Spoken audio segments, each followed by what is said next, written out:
What is up, Dodgers Nation? Welcome to another episode of Dodgers Dugout Live. On today's show, the Dodgers are seen as the favorites for Shohei Ohtani. Got a little update on that and a little update on a pitcher we talked about yesterday, Yamamoto. We're also going to talk about the best and worst moves that Andrew Friedman made this season. All that and more coming up here on this live edition of Dodgers Dugout Live.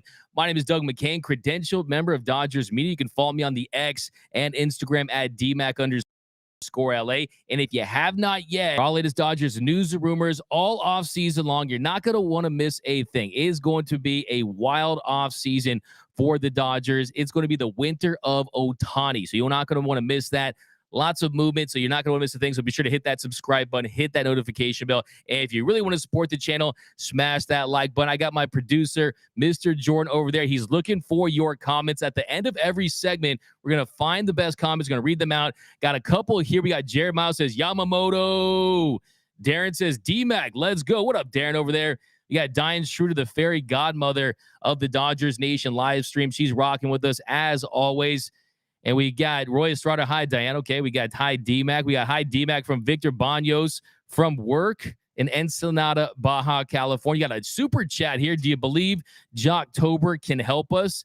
Tabari, we'll talk about that one in a second. We need Ohtani. So you guys are lighting up that comment section. I like this one from BC. And we'll get into it in the Astros getting swept. I wouldn't jump the gun on that because if you look at the Astros this season, their success home and away, it's very different. I would not close the book on the Astros. I think there's a chance they come back in that series. But yeah, give a lot of credit to that Rangers team. But we are going to get into this first nugget here. This comes from Bob Nightingale.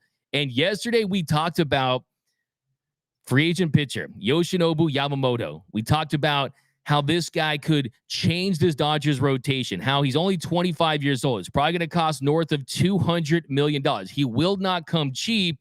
But after the video, a story came out, and Bob Nightingale, he wrote, Japanese right-hander Yoshinobu Yamamoto, 25, also is high on the Dodgers wish list, along with the New York Yankees and Mets. So at 25, he's expected to be posted by the Oryx Buffaloes, and he's going to have tons of suitors. There's going to be the big names, like the Bob Nightingale mentioned, the New York Yankees, the New York Mets, lots of high-priced suitors. But also something you need to know is the Dodgers, they have thoroughly scouted him, not even just at the WBC when he was Ohtani's teammate. They've had their eyes on Yamamoto for a couple of years now, and if they can get him at the right price, expensive, they're going to have to definitely step up. You're not going to get this one on the cheap. You definitely have to compete with the big markets out there. But after what we saw last year, they didn't get Kodai Senga. They didn't get Carlos Rodon, which was a good move. You didn't get Justin Verlander. It does feel like to me that this team is going to prioritize starting pitching, not just the formation projects like the Tyler Andersons and the Noah Syndergaards and guys like that. I think they realize at this point, after what we saw in the NLDS, where you're only able to get 4 2/3 innings from your starting pitchers, you had an ERA north of 25. It was literally historically bad. They were only able to get 13 outs to give 14 runs. That's how bad it was. And there's so many questions, too. Clayton Kershaw, he could be retired. He could be retired after the season. He could be hanging and not be back. We know Julio Urias, he was set to be a free agent, and the Dodgers were unlikely to sign him anyway, so he's gone. Tony Gonsolin, you lose him for next season with Tommy John surgery. Dustin May has his second major elbow surgery, flexor tendon surgery in the last couple years. He's going to be on the shelf for most of next year. Now, you do get Walker Buehler back. You do have Bobby Miller, who has emerged as an ace. Those are two guys that can front your rotation, but do you really want to bank on a starting pitcher that's had his second Tommy John surgery? Do you really want to bank on a rookie who in his first taste of postseason action wasn't able to handle it? He gave up those 3 runs there, wasn't able to go deep into that game. I think the answer is unequivocally no. I think this team needs to acquire elite starting pitching, whether it be via trade, whether it be via agency. And the reason why I think Yoshinobu Yamamoto is someone they might give the bag to is simply because age. He's 25 years old. Blake Snell, 31. Aaron Nola, 31. Most cases for pitchers, you're not going to see them hit the market until they're 30 and beyond. This is a unique situation where he's going to be by the Oryx Buffaloes. They're going to have to pay him a lot, but I think they would feel good about paying him that amount of money, know him for his prime years, versus if you give that money to a Blake Snell and you give that money to an Aaron Nola, you're giving them that money knowing that probably the last couple years of that deal, they might see a drop off as far as overall production. But let me know down below, what are your thoughts on the idea of Yamamoto? On a scale of 1 to 10, how badly do you need this guy? I need him as bad as I need oxygen. Okay, that's how much I want to see another Japanese superstar pitcher pitch for this Los Angeles Dodgers organization. The heritage, the lineage, Kenta Maeda to Hideo Nomo. I mean, this makes a ton of sense to me. Let's go down below. We got feed is unstable. DMAC. We're working on that feed right now. Not sure what is up with that feed, but we got a 10 from Alex. We got Daniel says a 10. We got a 100 from William Brazenton. You want all of the Yamamoto. We got DMAC. What up, Joe Mama? Yeah, so, yeah, he's someone that you really would hit your wagon to, in my opinion. And if you didn't watch yesterday's show, you can go back and check it out. But, I mean, if you look at the consistency of Yamamoto and how much he's going to get, $200 million, right? A 1.84 ERA, 883 innings since 2017. And this season, you had that ERA down to 132 in his first 21 appearances. The strikeout rate at 25.2%. The walk rate at 4.4%. He's going to need to be posted, but it's widely expected within the industry that that is just a formality at this point. And you look at some of the examples. Kenta Maeda had a 2.39 ERA. Ohtani, really young, right? 2.55. Kodai Senga, a 2.42 ERA. Compare that to Yamamoto at 132. He's been better than Kodai Senga, better than Kenta Maeda, better than even Ohtani at this stage. He just turned 25 in August. And Senga, he signed with the Mets last season, and he comes over for his age 30 season. So if you look at the deal that Senga signed with the Mets, and you want to use that as somewhat of a comp, he goes 5 years, $75 million, but that's a guy who's at age 30. We're talking about someone who's really entering his prime, and he's someone that's not going to be eligible for a qualifying offer, but the signing club is going to have to pay that posting fee, and that's what makes things that much more expensive. Now, if you're looking for one comp, you look at Masahiro Tanaka. So Tanaka signed that 7-year, $155 million deal with the Yankees basically over a decade ago. He was 25 years old in 2013. He had a 1.27 ERA. So that really is the comp right there. And at the time, that was the 5th largest contract for a pitcher in Major League Baseball history. So I think that you're going to see a $200 million contract if you want his services. And if you look at his stuff, he's nasty, he's filthy, and his repertoire is going to play up in the postseason. You're talking about a dirty curveball. You've heard scouts compared to the right-handed version of Clayton Kershaw. And you're also going to be looking at a fastball that's sitting right there in the upper 90s. He's got an array of off-speed pitches. And what we've seen this postseason is premium starting pitching wins. Just look at Jordan Montgomery the other night. Look at what Nathan Eovaldi was able to do. Look at the other series with Aaron Nola, Zach Wheeler. Look at the series the Dodgers lost with Zach Gallen and Merrill Kelly. You need premium starting pitching if you want to win in October. The Dodgers didn't have that, and they got bounced in 3 games. And yes, it was the offense's fault. Yes, they all failed the group project save for the bullpen, but still, the offense, they were put in a really precarious situation where right when they got to the plate, they were facing deficits. 6-0 in game 1, 3-0 in game 2. Lynn, he was solid for a few innings until the wheels fell off, and he gave up 4 dingers there in the 3rd inning. So, yeah, it's concerning if you look at with the direction of the starting pitching, and I think that they have to open up the pocketbook. You have to open up the pocketbook, and I think another detail is, how does this impact getting Shohei Ohtani? And that is the next update here. And Shohei Ohtani is widely considered to be the best free agent that the game has ever seen. When you consider what he can do in the box, he's an MVP as a hitter. When you consider what he can do on the mound when he's healthy, he's a Cy Young contender that misses bats, has an explosive fastball and a sweeper and a splitter, right? It remains to be seen how effective he's going to be after a second Tommy John surgery. But still, even if you look at what he produces from a WAR standpoint, it still justifies a $50 million per year contract. Yes, he's going to get all the money. Now, where do the Dodgers stand with Ohtani? Well, Bob Nightingale, he also reported that the Dodgers are widely considered to be the favorites to sign Shohei Ohtani. And that's really nothing new. I mean, Buster Olney, he was on this show. I asked him if he thought the Dodgers were going to be aggressive. He said absolutely. You've heard multiple insiders suggest that the Dodgers are right at the top. But I will say that it's tough to get a read on Shohei. Shohei Ohtani is not someone who's very public. He doesn't have in-depth interviews with any national media members, right? And he's someone I think is committed to winning. I think he's committed to putting himself in a comfortable situation. You remember back when he originally signed with the Angels, that came as a shock to the industry, not only because it was the Angels, but because they didn't have a lot of international signing bonus pool money or anything like that, right? I mean, they didn't have a lot of resources to get him, and they were still able to get him when they did.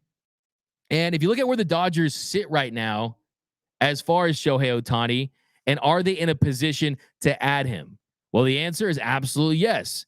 They have 6 players under contract for next season at around $84 million. You got Mookie Betts, Freddie Freeman, Chris Taylor, Austin Barnes, Miguel Rojas, and Tony Gonsolin, who's expected to spend the entire next year recovering from Tommy John surgery. And then you got 11 arbitration eligible players.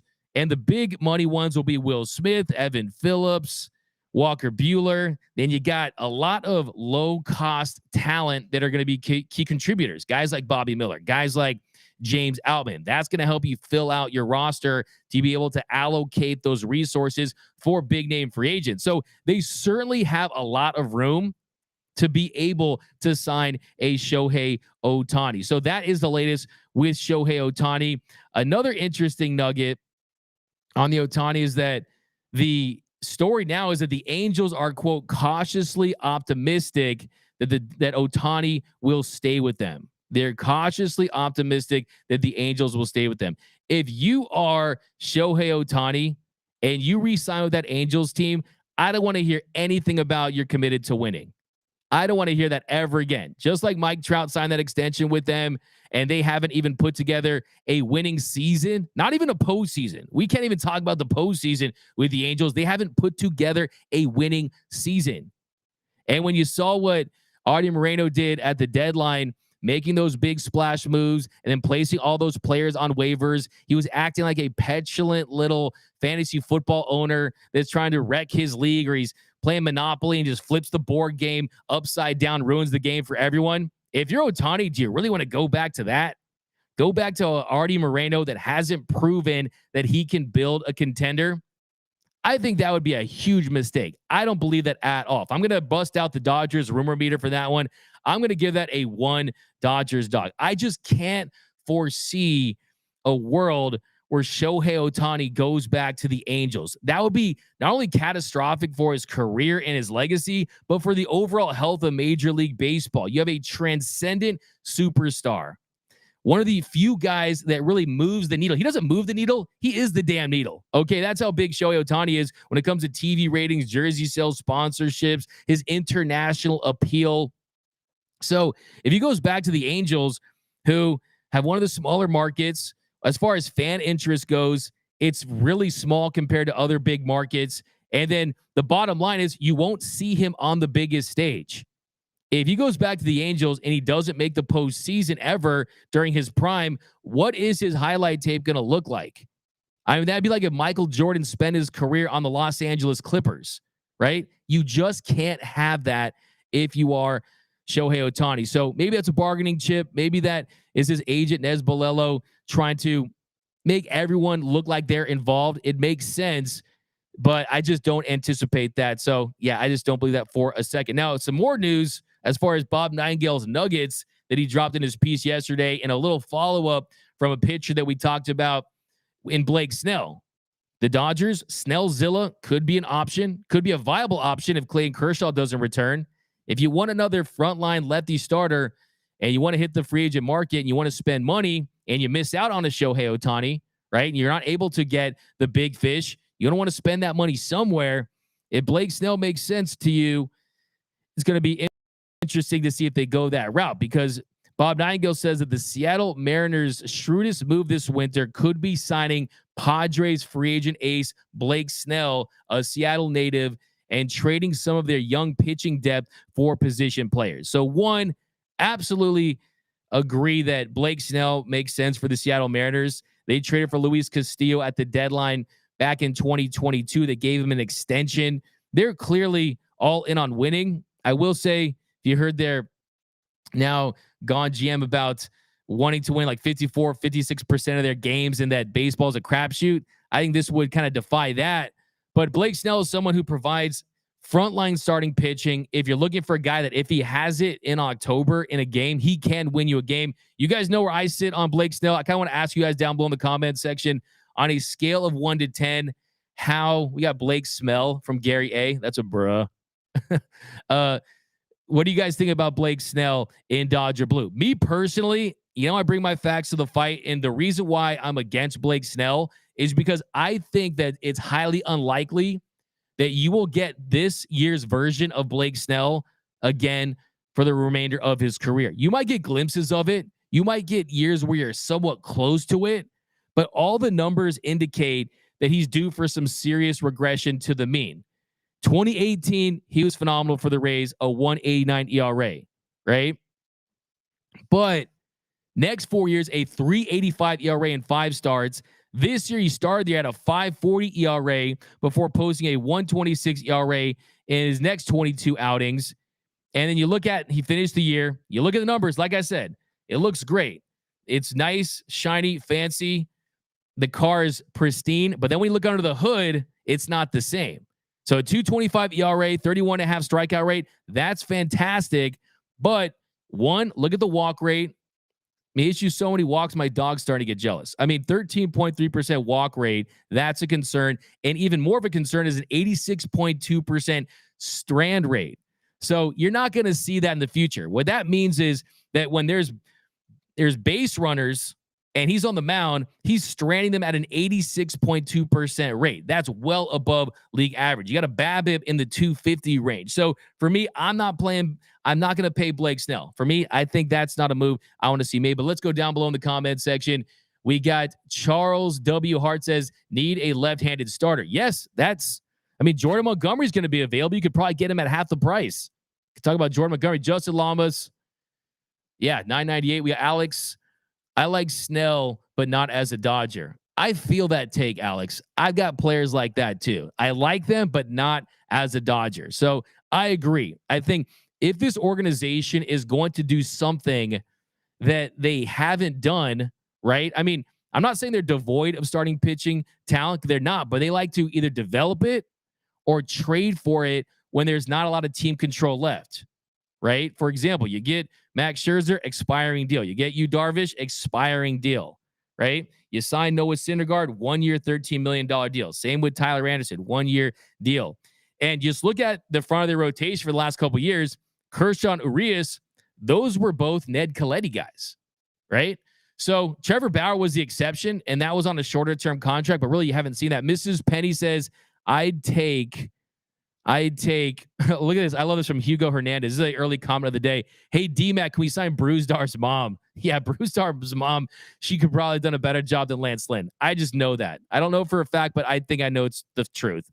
Even Mookie's mom on the first pitch, she could definitely get some outs there for sure. But San Diego has stink on Snell. That's from Craig Osterberg. I like this from Blantain over on YouTube. Sign Ohtani to 8 to 10 years. Let him enter the Hall of Fame as a Dodger. So that's a really good point. And I think that you can't avoid mentioning that. That's part of the conversation for Shohei Ohtani, is that if you do sign him, you're signing an iconic player that's going to enter the history books. When Ken Burns enters about baseball and he talks about Shohei Ohtani, you want him in Dodger blue because that's just great for your franchise. That's a jersey that fans will wear 10, 20, 30, 40, 50 years after they retire. Go to Dodger Stadium. How many Sandy Koufax number 32 jerseys do you see? How many Fernando Valenzuela number 34 jerseys do you see? How many Jackie Robinson number 42 jerseys do you see? You see those because they're iconic players. And Ohtani is surely an iconic player to begin with. And then if he is able to have success and win a World Series, you compound and multiply that legend and legacy that much more. So I think you bring up a good point in that you're not just buying a player that can help you win, which he does. You're buying a player that increases your brand prestige, right? And I think that's something that is a factor. I absolutely do believe that. Diane says that she would rather have Jordan Montgomery over Blake Snell. I'm with you on that, Diane. I would absolutely take Monty over Blake Snell because, look, the thing about Blake Snell is the efficiency tends to be an issue. Also, when he's off, it tends to be an issue. I think both players at the prices and the contracts they're going to get, you could probably make the case that maybe both of them have a drop off as far as their production. But here's the reality with Jordan Montgomery at the trade deadline. Here's the thing. At the trade deadline, the Dodgers could have gotten Jordan Montgomery. The price was a little high on him, but he was there for the Dodgers taking, right? But they didn't trade for him, and they got Lance Lynn. They tried to trade for Erod. That fell through because he used his veto. He had a no trade clause. But Jordan Montgomery has been the best pitcher down the stretch for the last part of the season since the trade deadline. And in the postseason, when it matters most, a 2.08 ERA in 17 and a thirds innings of work. He's someone, if you look at the chase he's able to get, it's impressive. He doesn't walk guys. That's the opposite. Blake Snell walks a ton of guys. Jordan Montgomery, he's in the 85th percentile when it comes to walk percentage. But yeah, so that's the other nugget. Blake Snell, the Mariners. Ohtani, still the favorite for the Dodgers. I'll believe it when I see it. I feel like that's your classic offseason. Let's throw the Dodgers in a headline with Ohtani. Dodgers plus Ohtani equals gets clicks. I am someone who's guilty of doing that here, so I'm not saying I'm against it, but I think that Ohtani is playing things so close to the vest that I don't think it's a foregone conclusion right now where he's going to go. But a couple more here before you change the next topic. We got Gabe, who says Kershaw needed to get to the postseason and hasn't done anything I wouldn't say he hasn't done anything. He's had his great starts in the postseason. That's definitely not the case.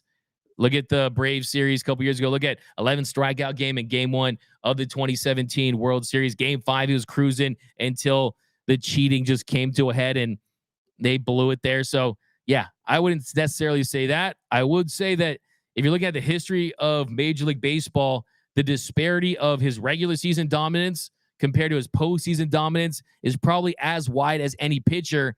And this is more of a credit to how great he's been in the regular season, where he's posted that 2.48 ERA, a sparkling, minuscule ERA, versus you'll look at the postseason, it's just not the same results. A 4.49 ERA, which is like the worst in baseball history with a pitcher with a minimum of 100 innings. But yeah, I'm not going to go too deep in the weeds on Kersh. Give you an update on him hopefully today if Andrew Friedman mentions anything about it. But a couple more nuggets as far as the rumors go. You got one on Corbin Burnes. So yes, the free agents are nice. Yes, you want to go shopping, right? You save that money. You paid off some of that credit card debt. You got that credit score back up. You want to go shopping, but don't discount the trade market as far as acquiring your frontline starter. And Bob Nightingale says the Milwaukee Brewers have no choice but to keep Cy Young winner Burnes one last season before he hits free agency and contend in 2024. So he's suggesting the Brewers are going to keep Corbin Burnes. And if that's the case, that has a big impact on the market because one, that increases the prices for the premium free agents that are available, the Blake Snells, the Montgomerys, the Nolas, the Yamamotos, those types. And then two, it's going to change the trade market during the season next year. Like I said, Friedman likes to get the Halloween candy the day after, likes to get some value out of it. You're not going to be able to get value if there's not of names available. If Dylan Cease becomes available with one more year of team control, maybe that's an option they explore. But if Corbin Burnes stays in Milwaukee, it makes an already really scarce market of starting pitchers even that much more. So It's going to be an arms race to get the arms this offseason. I'm telling you, teams out there, they're seeing how do you win in the postseason in this current format. And what we know now, clutch players, timely hits, superstars that deliver. I'm looking at you, Bryce Harper, and starting pitching that you can trust. So that's definitely something to factor in. And then one last thing I want to say is watching that Phillies game yesterday, one, that place is lit. It is so loud. I can hear it from my house how loud it is in Philly. That is how loud it is. That crowd from start to finish, they are hungry for a World Series title. They love this team. Bryce Harper, Trey Turner, the stars that they do have, Kyle Schwarber, Nick Castellanos. They have really built a team of guys that don't come off as these nice guys, right? They kind of come off of these badass guys, right? If there was a Major League 4, I'd be cool with it starring the Philadelphia Phillies. Not so sure I'd run to watch that version of the Dodgers, right? I think the Phillies, when you look at the fight, the Philly fanatics, the fan base, brotherly love, right? And you look at the pitching, that's a team that I think you can see the DNA and what it means. I feel like I said before this postseason, one thing I was wrong about, I said the Dodgers would beat the Diamondbacks. I predicted they would sweep the D-backs. Boy, was I wrong. Thanks for making me look bad, Dodgers offense starting pitching. But I also predicted that the Phillies would beat the Atlanta Braves in that first round. And the reason is because that team, one, has played like a 100-win team for the last 4 months of the season. And two, they are built for October. Dodgers, they're August. Phillies, they're built for October. And if you look at the Phillies and what the Dodgers can learn from the Phillies is the Phillies had an opening day payroll in 2019 of $68.9 million. $68.9 million in 2019 for the entire payroll, for the entire team. Okay? Since then, their owner, John Middleton, he spent $1.0 billion in acquiring top-level talent. Guys like Bryce Harper, JT Realmuto, Zach Wheeler, Kyle Schwarber, Nick Castellanos, and Trey Turner. Right? So it tells you that if you do want to go all in, push those chips in, you can't think about the sustainability. You have to be able to really prioritize certain players that you believe in that are going to get you over the top. And what are the Phillies on the cusp of doing? A second straight World Series appearance. You could see them winning a World Series title with their superstar player performing at his very best. That's all you can ask for. That is the mission accomplished. That is the apex. That's reaching the mountaintop. That's Rocky going up the stairs, man. That's Rocky being Ivan Drago in Rocky 4, right? And this is a team that they are not afraid to go at their opponent. They're not afraid, right? And they see themselves as this Rocky underdog at times, right? But in Rocky 4, what happened? When Ivan Drago saw his blood for the first time, when Stallone really hit him, that's how he knew that he got scared. And I think that's what this Philly team does. They're not afraid to throw a punch and get that haymaker in. And I think it sets the tone for the entire series. So I think what the Dodgers can learn from this Phillies team is don't look at what happened in New York with the Mets and what happened down in San Diego, right? They spent the money, but on the wrong guys. They didn't know what they were doing. So you have to be a really great judge of character. And I want to see the Dodgers be aggressive this offseason, acquire top-level superstar talent as much as possible, go all in, because otherwise you're not maximizing Freddie Freeman and Mookie Betts and some of these stars on the window has essentially shut with that core from the past. Turner's gone, Belly's gone, Seager's gone, Kershaw's probably going to retire. Urias, he gets arrested on DV charges. He was gone that way. So that window is really shut. And you're still going to get Buehler back, and some of these young guys going to emerge, but you got to invest in a whole new core of players. And I think from a character standpoint, give me some guys who are the bad cops. I need some bad cops. I don't need the yes men. I don't need the dancing Freddie thing. And that's cool. That's fine. It's good for team chemistry during the year. But give me the guy who will take a bat and basically beat up a water cooler with it, right? Give me one of those guys.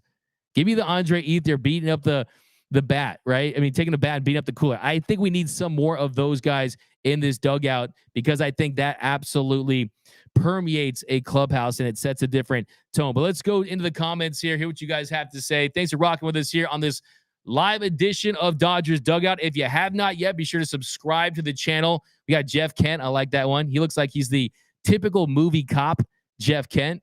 We got Nando 390. Correa was a bad guy, but a ton of you said no. LOL. By the way, Mr. Clint Pasillas, who happy birthday to the great Clint Pasillas. He's rocking with us. Got a big party on Saturday. I'll leave his address down below in the description. You guys can all roll.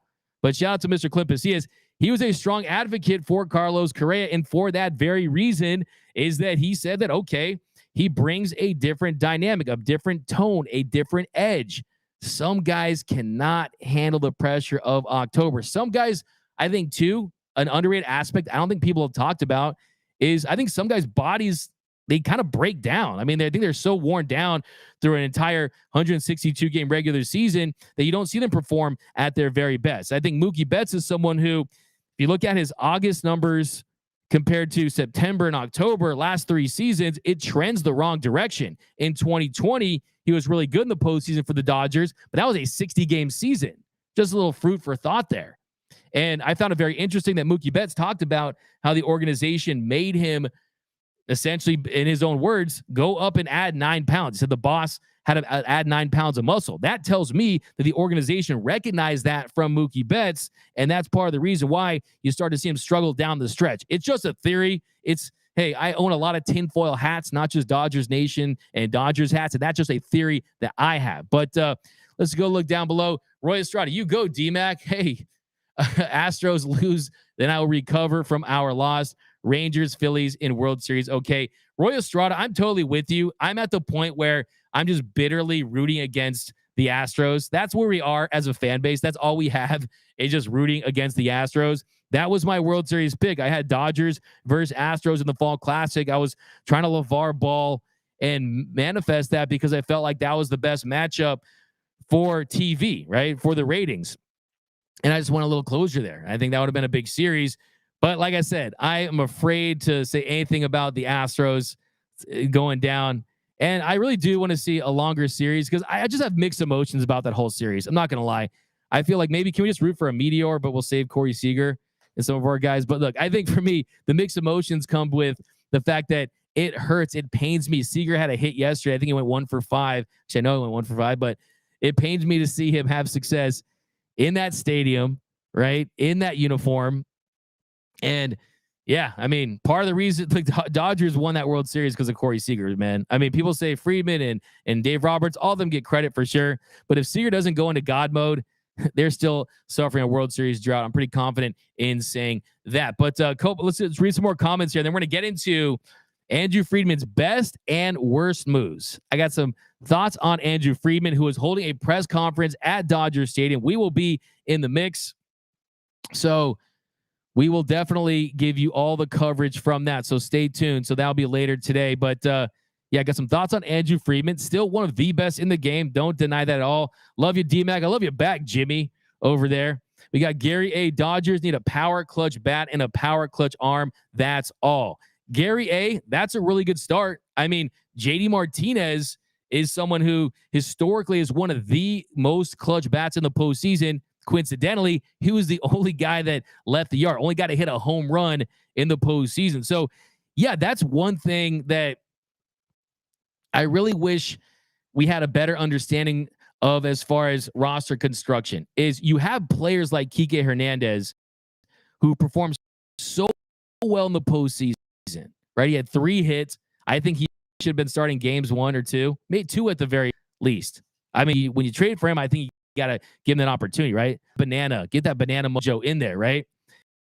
But it's very interesting. These players that perform well, Eddie Rosario, Kike Hernandez, some of these years in 2018 for the Red Sox, he's out of the league. I mean, baseball is just very interesting as far in October, but not having it translate through a whole 162 game season. So I think the big question I have is at what point do you sign players that have success in the postseason? I think they 100% with a bullet need to sign Kike Hernandez back for nothing else than just straight up vibes, but also pretty versatile righty bat, especially when you look at the strides he took this year when he rejoined the Dodgers. Need to bring Kike back. But at one point, if you're the Dodgers, do you not necessarily overpay, but you prioritize postseason pedigree and statistics, knowing that you might not have as great of a regular season performance, right? You might lose some games in the regular season, but you know when the lights turn on in October that they're going to perform. I think you have to kind of find that balance, and I think it's really complicated because I just talked about Corey Seager going into God mode and catching fire and carrying the Dodgers to a championship. On the same token, before that year, he was hitting 202 in his career, and he was the guy the Dodgers fans pointed their fingers at, saying that he couldn't get it done. So point I'm trying to make is that sometimes it just takes one postseason. Trey Turner's a perfect example. He's the guy that was, okay, playoff T. Where's playoff? I think I just made that up, actually, but he's something you could say playoff Trey Turner, right? Doesn't perform well. He's having success. So sometimes it just takes one postseason, and it's really a small sample size relative to how many at-bats and plate appearances you get in the regular season. But here, let's read some of these comments here. We got, has anyone said it yet? Okay, I will. Fire Roberts. That's from Cesar. Fire Roberts. Hashtag, guys. I mean, he can win the next 20 World Series. I know you guys would still say it. Always. You guys blame him for the sinking of the Titanic. Boomer Assassin. Kirsch needs to retire. Thank you for your service, sir. That's from Boomer Assassin. My thoughts on that question is, and we're going to talk about Kirsch right now as far as the best signings for Friedman this offseason, is I would say that if he can be effective, the key for him is to put him in a role where he's throwing less than 100 innings. Putting him in a role where he's not your game one starter, right? You can't treat him like he's an A. He's not an A anymore. He's not an A. That's just the reality. He's really an A during certain stretches, right? But you're not getting the Kershaw of old. You're getting the old Kershaw. And that's just the reality. So if he can stay healthy, I still think he can be a solid B, and you take a B. Mine was still very effective before he was injured. So it's really just a matter of health. And I need him to get 56 more strikeouts. It would lead me to lose sleep knowing that Kirsch did not get those 3,000 strikeouts. I don't want to 3,000 starring, could it be maybe Chris Pratt or someone who would star Kershaw in a movie. I have to think about that one, where he's trying to beat Kershaw, getting that 3,000 strikeout. I don't need to see that. He's 56 punches away. At least get the 3K. At least let us give you your flowers on a big stage for everything you've done for this organization. Because say what you want about Kirsch, he's still and always will be a Mount Rushmore player for this Dodgers organization. Him and Sandy Koufax, they're sitting at that lunch table all by themselves. Not even Drysdale and Fernando Valenzuela are at that lunch table, in my opinion. But Montgomery and Yamamoto from Lorenzo. We got Gary A. What have the Dodgers done lately to sway Ohtani? He might stay in Anaheim. Finish him. Wouldn't shock me. Yeah, that's interesting because if you watch the preview show, one of the storylines that I presented was, what can the Dodgers do this October to show Shohei that they are the perfect organization for him to sign with? And what I said was that, look, even if you're going to lose, even though it's pretty much understood that the Dodgers did not have the requisite starting pitching to win a piece of metal, aka a Commissioner's Trophy, aka World Series ring, right? You probably did not have that, but still had Bobby Miller pitch well, right? Had Ryan Pepiot got an opportunity to pitch and pitch well. Had James Outman had a good series. If you're Ohtani and you look at the Dodgers, you say they have young talent, they have emerging talent, they have young, controllable talent that's inexpensive that we did not have in Anaheim, and then you have the superstars. So I would say the answer is not that much. I mean, not that much. And then you also, if you want to go deeper into it, if you're Ohtani, you probably say Mookie has not performed well in the postseason in the last couple of years. Freddie Freeman performed well last year, and he did in 2021, but he's not getting any younger, right? So I would say not that much, but the most important thing is that not only do you add Ohtani this offseason, you add some pieces around him, and you make it very clear that this team is all in the next 2 to 3 seasons. So to answer your question a little more succinctly, I would say that you have to be very clear that you want to win not next year, the year in 4 or 5 years. You don't want to go with this to win next year, the year after that, the next 3 years, because that is Ohtani's prime, right? He turned 30 on July 5th, right? So kind of he turned 29 on July 5th. So you look at that prime right there. He's entering his age 29 season, 30, 32. I look at that window and say, okay, are we going to part ways with some of these assets as far as some of these younger guys, if it means maybe having some lean years 6, 7 years down the road? That to me would be my number one question if I was Ohtani, because the reality is they have all the resources to pull off any trade and make any signing that they want. But my watch is making sounds. I'm going to turn it off here. Gary A, what we got? Harper is dialed in. That's from Craig Osterberg. Yeah, there's no doubt about that. Philly makes my hair stand up. S don't happen at the Ravine. Yeah, look, Dodgers fans, I would say that they're the best in the game. It does not get any better than Dodgers fans as far as their loyalty, their commitment, watching every game, listening to every game. But here, I'll speak from my own standpoint. We get nervous. We get anxiety. We get nervous because we've seen this scary movie. What I always say, the scariest movie in October is not Halloween, Scream, Nightmare on Elm Street, or The Exorcist. The scariest movie in October is the Dodgers in the postseason, right? So there's a lot of nervous energy at the Ravine, but when a moment goes down, when Cody Bellinger hits that game-tying home run in 2021 against the Braves, when Uribe hit that go-ahead home run in 2013, when you see those big moments, Chris Taylor getting the wild card walk-off shot there against the Cardinals there in 2021, when there's a big moment, it doesn't get any louder than Dodger Stadium. That thing shakes. So I would say at its very peak, Dodger Stadium is the very best. But if they're losing and trailing in a game, that place, lots of tension. It's like a library in there. It's like a morgue. I mean, it's definitely a lot of tension, and you understand why. And I'm not contributing to it. I mean, if I'm in the stands, I'm not cheering. You know, I'm curled up in a little fetal position in between the aisle, scared. So we got the Phillies DJ is better than ours. I don't even need to hear it. One song from that Phillies DJ, because no one's better than DJ Severe, the best in the game. Was on our show last year. I'm always chopping it up with DJ Severe at the game, so I still think he's top 2, not 2 in MLB. Nando 390, Phillies aren't choir boys. Dodgers clubhouse is all choir boys. Yeah, we talked about that a little earlier, but we got some saved comments from my guy Jordan over there. D-Mac Jr., fire Gomes, hire my dad. D-Mac Jr., look, I can't be a GM, right? I can only have strong opinions about them, okay? That's my skill. I wish I could. I would go all the freaking way in. I would trade all the prospects. You know how I get down. Parades over prospects, right? I would get all the players, then probably baseball would be baseball and we'd get swept again. So I don't want the smoke of that job. These guys make it look easier than it is. It's not. It's like putting together IKEA furniture. It's very difficult, right? It's not easy. So I appreciate it, though. But shouldn't you be in class, D-Mac Jr., by the way? We got to Metabolic says, I hate that baseball has such a disconnection between the regular season and the playoffs. They're literally two different sports. Yeah, that's the gift and the curse, right? That's the gift and the curse. That's what makes it so frustrating, but that's also why you love it, right? It does have a little bit of this NCAA tournament March Madness feel where you just never know when a team's going to get hot, because does the best team always win in baseball? The answer is no. Does the hottest team always win in baseball? The answer is yes. And like we talked about yesterday, in the NBA, 80% of the teams, 80% of the time in a 7-game series, the better team wins as far as how successful they were in the regular season, as far as seeding goes. In Major League Baseball, to be able to accomplish that same stat, as far as 80% of the time, you would need to have a 75-game series. It would have to be a best of 75-game series.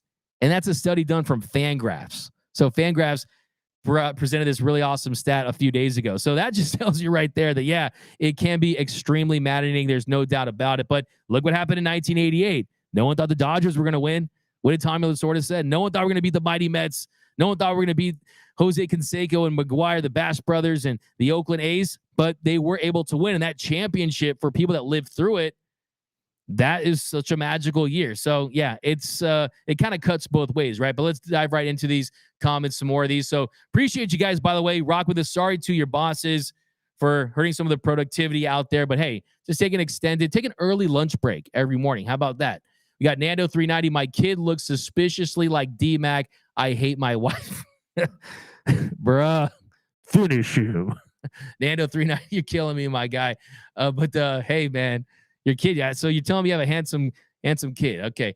Edgar Contreras, D-Mac, what's the news conference at 1 p.m. with Andrew Friedman? So that is his annual news conference. Win or lose, he speaks to the media. Last year, it definitely got a little edgy, got a little heated. I wouldn't say heated, but it was a little very tense. It was very tense, it seemed like, as far as answering questions about the narratives with Dave Roberts and the team's inability to hit with runners in scoring position. So I'm sure that at the very least, you allowed a good amount of time to pass. Feels like it's been a week already, something like that, right? So there's been a good amount of time. Hopefully, kind of tempers and the temperature of the room is a little lower. So it'll be very fruitful. I'm going to try to get some questions in for sure. I mean, definitely going to ask some questions myself. So we will report back to you with what we heard from Mr. Andrew Friedman. He's gonna have his Essentia water, like my guy Jordan over there. Stay very hydrated. So it should be very interesting. And like I said, be sure to tune into youtube.com/Dodgers Nation TV. We're gonna upload that press conference right after it drops. So be sure to tune in for that. But yeah, so why don't we switch gears here? And now that we're on the topic of Andrew Friedman, you guys know how I am. I give credit where credit's due. Sometimes I give criticism where I think it's warranted, but let's talk about the best and worst moves that Andrew Friedman made this season and this Dodgers organization. So first and foremost, I want to preface this by saying that Andrew Friedman is without question one of the very best to do his job in this industry. He's right in the conversation with the best to do it, right? There's no doubt about that. But guess what? No one's batting 1,000. Right? No one bats 1,000. This is Major League Baseball, right? You hit 3 out of 10 times and you're in the Hall of Fame. He's not batting 1,000. More often than not, he makes the right moves, makes the most sensible moves. Some of the moves that he's made or has not made have been out of his control. So this is not Andrew Friedman State TV or anything like that.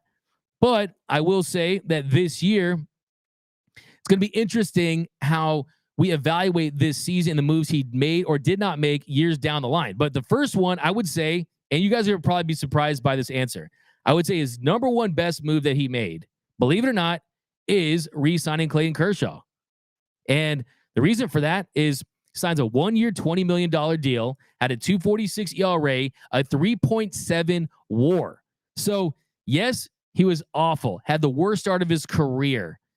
Absolutely forget about that start, right? I could have probably got up there and got a double off Kershaw in that one. He was bad in game one. Shortest outing of his career, right? Terrible, awful. First pitcher in Major League history to give up 5 hits to the first 5 batters he faced in the postseason. Gave those 6 runs. He was bad. He also was injured. And before that injury, he pitched really well. And even when he came back, you look at his overall ERA, he had a 2.46 ERA and a 3.7 WAR in 131 2/3 innings of work. So if you look at the value there, teams are paying $8-9 million per WAR, and he's giving you almost 4 WAR for $20 million. So that's great value. For comparison's sake, Max Scherzer had a 3.2 WAR and he made $43.3 million, right?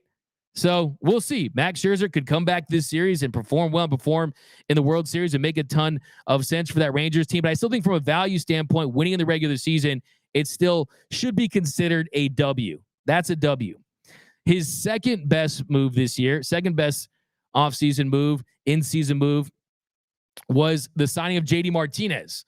And I don't know how much credit I give to Mookie Betts and how much credit I give to Robert Van Scoyoc, but still, he's the guy who deserves the credit because he's built this organization as far as the roster build over the year. And they get him on a 1-year, $10 million contract. 1-year, $10 million contract, a 1.9 WAR, which is not as much as you probably would expect, but the fact that he's a designated hitter, he doesn't get that WAR from defense, so it's always going to be lower than you would expect, but still 33 home runs and 103 RBI. So that is really good.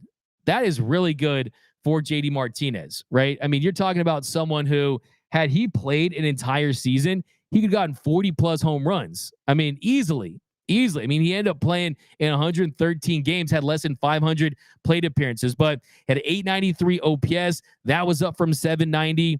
Last year with the Red Sox, he had 16 home runs in 139 games, 596 plate appearances. With the Dodgers, he had 33 just dingers in 113 games, 479 plate appearances. So JD Martinez, that was a W. I think that he's done enough to get himself a really decent multi-year contract with another team. But if they don't sign Shohei Ohtani, be interesting to see if they consider bringing back JD Martinez. But I just don't think it's going to happen. He's a Scott Boras guy. I think he wants another 2-3 year deal, and I think he's going to get it. So I don't anticipate him being back with the Dodgers. And then the third best move they made this year might surprise you a little bit. I'm going with Ryan Brazier. Ryan Brazier changed this bullpen. Some people might not remember this, but up until towards the end of June, this literally statistically was the worst bullpen in Dodgers history. They were an absolute dumpster fire. And Ryan Brazier, he was an absolute dumpster fire too before he signed with the Dodgers on a minor league contract. I mean, from 2021 to 22, he had a 6.16 ERA and 83 and a third innings of work. Before he signed with the Dodgers this year, he had a 7.29 ERA and 21 innings of work with the Red Sox. And with LA, he had a .70 ERA. And the Dodgers bullpen went from the worst in the league to the best in the league down the stretch, even in the postseason. Like I said, they were the favorite child in the postseason. They did everything right. They got straight A's. They stayed out of trouble in the postseason. They were outstanding, right? A lot of those came on Emmett Sheehan coming in the game prematurely, earlier than he had expected because Kershaw did not perform well. Brazier ended up giving up that one home run.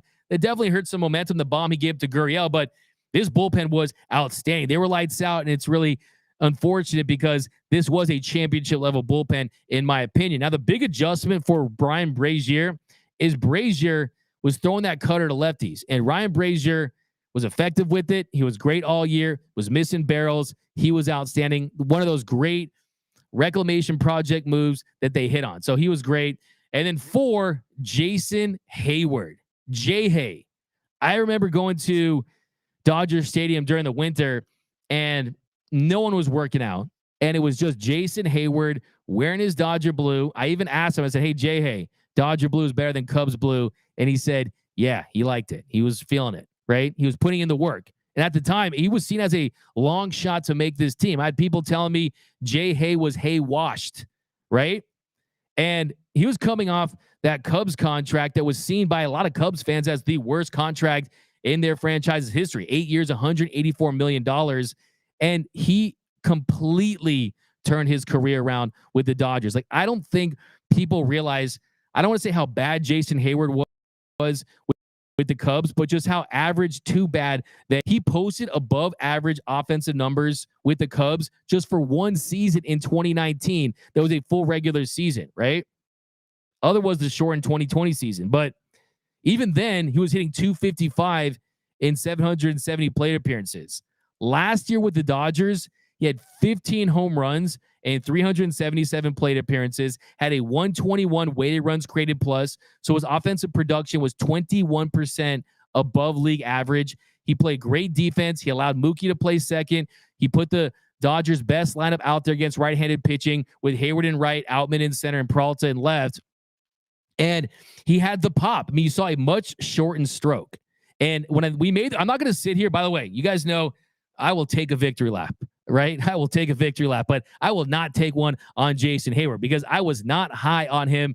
I asked you guys if it was something, nothing, or everything. I originally called this signing nothing because I just didn't think there was a world where he would turn things around. If you looked at his swing, it was so long. He struggled so mightily against fastballs. His swing was longer than a CVS receipt.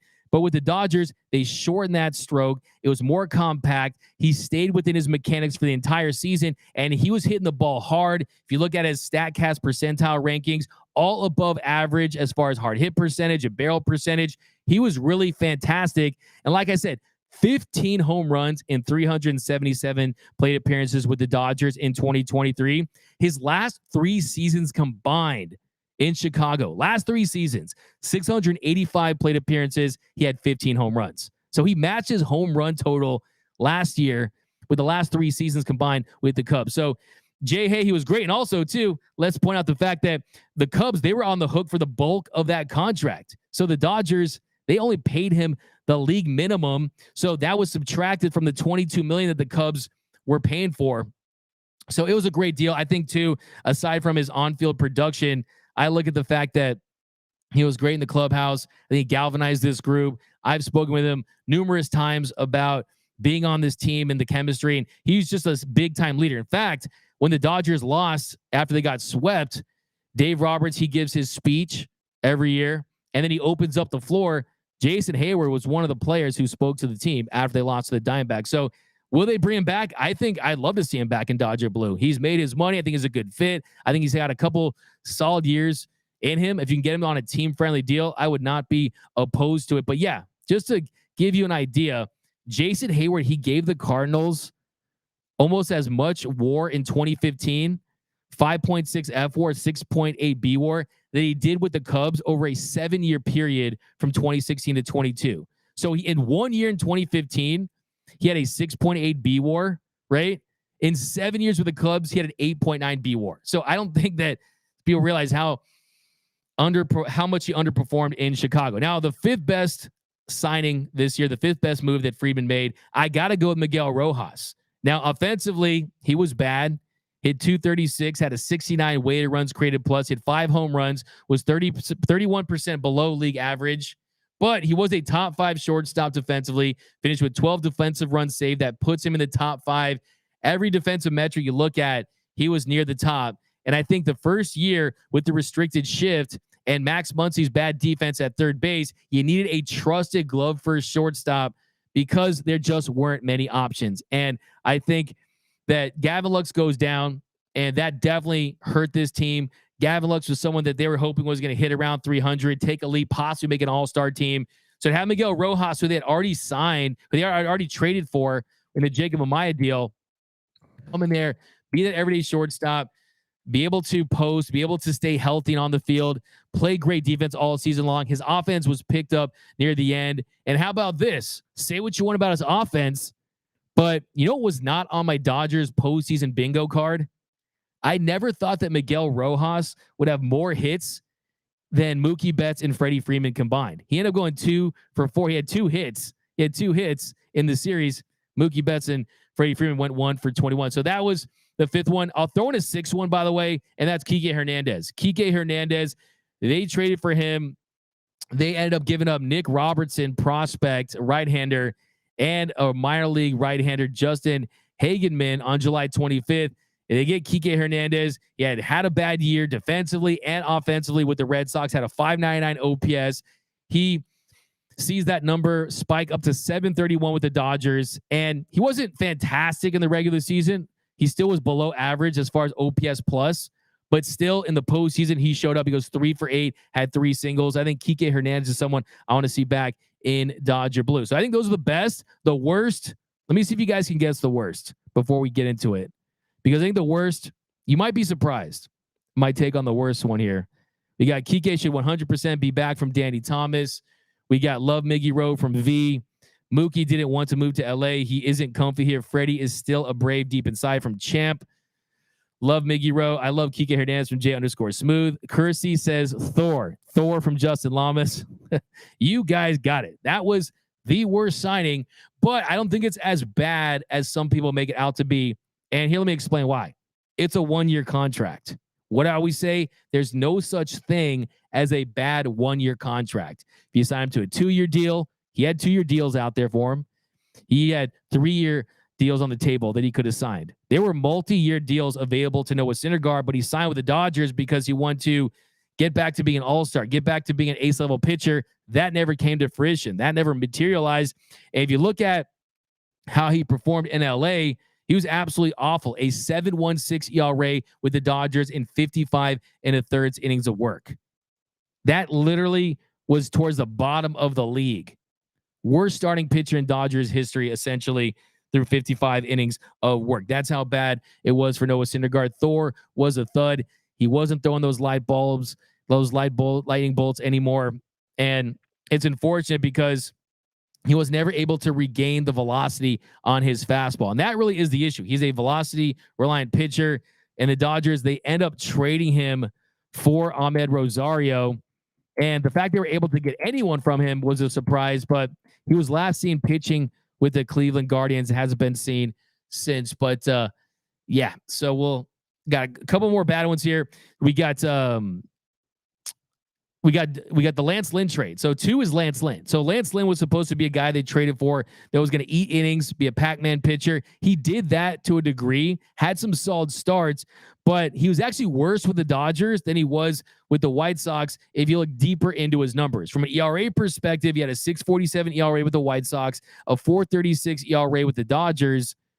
But if you look at his overall numbers, as far as the FIP goes, they were bad. I mean, everything went up. The strikeout rate went up and it went down.